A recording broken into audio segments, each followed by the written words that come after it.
আসসালামু আলাইকুম। আমি বাংলাদেশি ব্লগারের আরেকটি নতুন ব্লগে আপনাদের সবাইকে স্বাগত জানাই। আশা করি আপনারা সবাই অনেক ভালো আছেন। আমি আল্লাহর অশেষ রহমতে অনেক ভালো আছি। এই তো আমি সকালের নাস্তাটা সেরে নিচ্ছি। নাস্তা করতে করতে আমার একটা কথা মনে পড়ে গেল। আমার এই ভিডিওটি যদি ভালো লেগে থাকে তাহলে অবশ্যই লাইক ও সাবস্ক্রাইব করে আমার পাশে থাকবেন।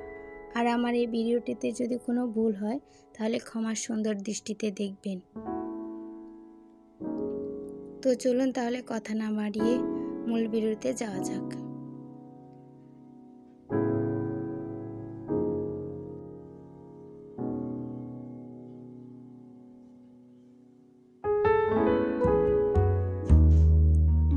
এরপর আম্মু দেখি জামা কাপড়গুলো ধুয়ে নিচ্ছে আর আমি বিছানাগুলো গুছিয়ে নিচ্ছি। ভাবলাম আপনাদের সাথে একটু শেয়ার করি। ভালো লাগলে অবশ্যই কমেন্টে জানাবেন।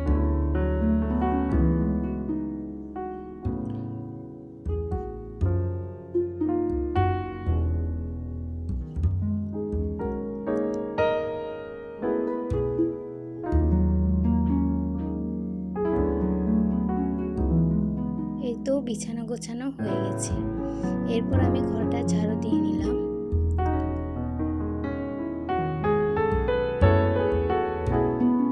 ঝাড়ু দিয়ে এসে দেখি আম্মু দুপুরে রান্নার প্রস্তুতি নিচ্ছে। আজকে আম্মু দুপুরের জন্য সরপুঁটি মাছের ভুনা আর সাথে ডিম দিয়ে ডাল আর মিষ্টি কুমড়া ভাজি রান্না করবে। এই তো পেঁয়াজ, কাঁচামরিচ আর হলুদ দিয়ে ভালোভাবে মশলাগুলোকে কষিয়ে নিচ্ছি।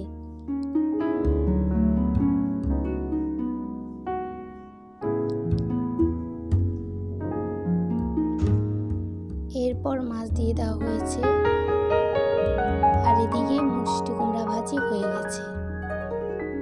এরপর দুপুরের খাবারটা খেয়ে নিয়েছি। খাবারগুলো খেতে অনেক মজার ছিল। বৃষ্টি দেখতে দেখতে সবাইকে ধন্যবাদ জানিয়ে ব্লগটি এখানেই শেষ করছি। আসসালামু আলাইকুম। সবাই ভালো থাকবেন।